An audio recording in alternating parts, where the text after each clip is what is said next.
you ready for your headliner act that's halfway through the second half? The reason he's a headliner act is because he fucking brought everybody.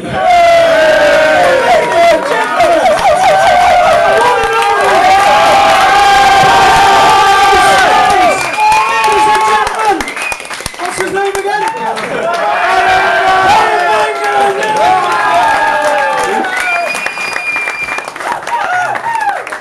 Just like everyone else, I brought my cheat sheet. I'm back in school.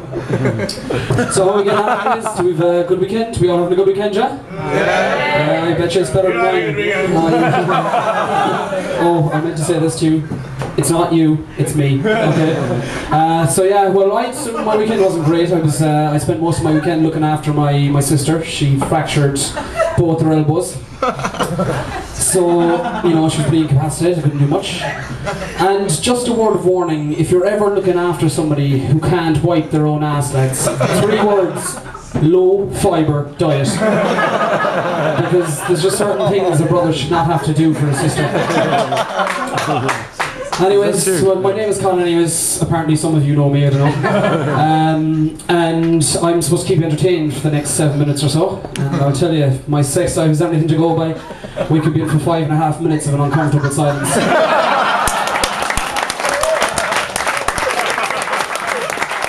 Or you'd spend the rest of the time trying to console me, say, it's okay, it's okay. Yeah, so I moved to Dublin recently, just about 3 months ago, and the reason I moved up was because of a woman. The restraining order said not to come in within 200 miles, so fuck it, Dublin's as good a space as any.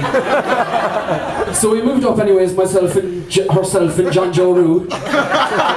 And I said first things first, we'd have to get a fucking job. So off we went, we fucking applied for fucking every kind of fucking job going, stand-up comedians and all that sort of crap. And one thing we noticed, well, in fairness, John Joe said it to me first, he goes, lads, this place is fucking full of foreigners. It's overrun with fucking foreigners. I said, well, look, I know that's part and parcel of being in the EU, look, there's nothing you can do about it. He goes, surely there's some way we can stop these fuckers coming into our country. Everywhere you fucking look, there's some sexy Italian fella strolling down the fucking street named Paolo with his Ray-Bans on. Those sexy fuckers, I'll tell you, with their ability to cook and make love at the same time. But I'll tell you, he goes, those fuckers were born sexy. They were sexy bitches, he says, they were born sexy. When their mothers were given birth, they fucking screamed, but they were screaming with fucking pleasure. Irish mothers, I'll tell you, they have it differently.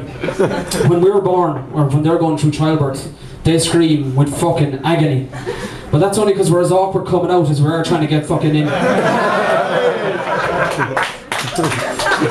So, yeah, the sexy Italians, they are fairly fucking sexy, aren't they? Jeez, the lot of them, like. But, John Joe anyways, poor John Joe now, he's going through a bit of a dry spell at the moment. It's been a while. And I said, look, if I can give you one bit of advice, it's this. If you're going through a dry spell, make sure and service yourself. Otherwise it could be fucking dangerous. Right? If you leave it go for a while and you've got all this fucking pent up pressure down there, it could be like a pneumatic jackhammer. And imagine if you get a girl back, right? Imagine you're lucky enough to get a girl back to your place and you're thinking, Jesus, it's been a while, I'm gonna make this one count. So you're pulling out all the fucking moves and you're warming her up and you're going at it like a fucking rabbit on speed and Viagra. And she's sitting on top and fucking she's going for gold and you're going for gold and John Joe Roo is going for gold. And in the next room, of course, because he's got the glass up against the wall. But and next minute you pop. And it's like fucking Mount Vesuvius. You could fucking paste her to the ceiling. I'll tell you, it'll be like an ad for no more nails. Or I can't believe it's not no more nails.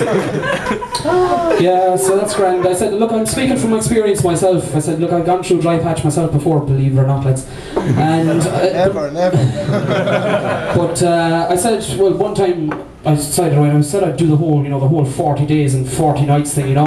I know that I see it in some film or something like that, Lord of the Rings or one of these. So that was grand anyways. I said I'd turn my cheat sheet over, and so that was grand anyways. I got your one back, and you know, it was grand. Look it, I'll tell you, I got her back and I rocked her world. I rocked her world so much the windows fucking shook. But that's only because I came so fast, it was a sonic boom. So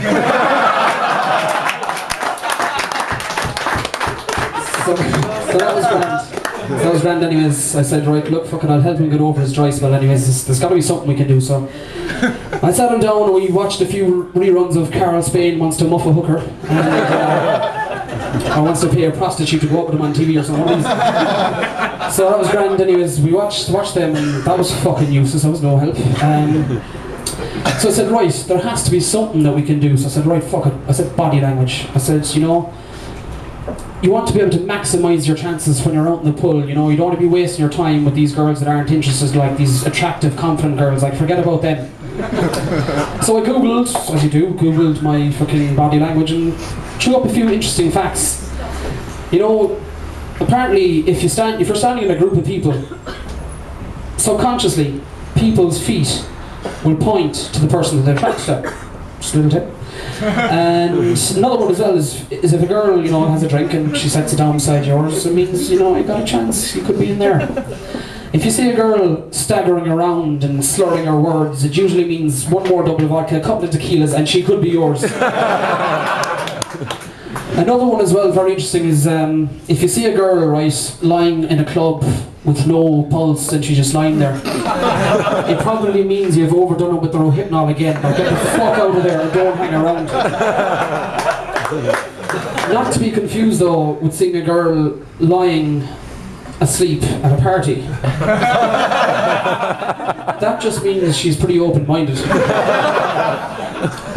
Right, well lads, that's me anyways for the night. I kind of forgot a bit halfway through, and I'm going to get back to it, but I can't. So I'm off to the bar anyways, fucking, so girls, watch your drinks. And thanks for coming.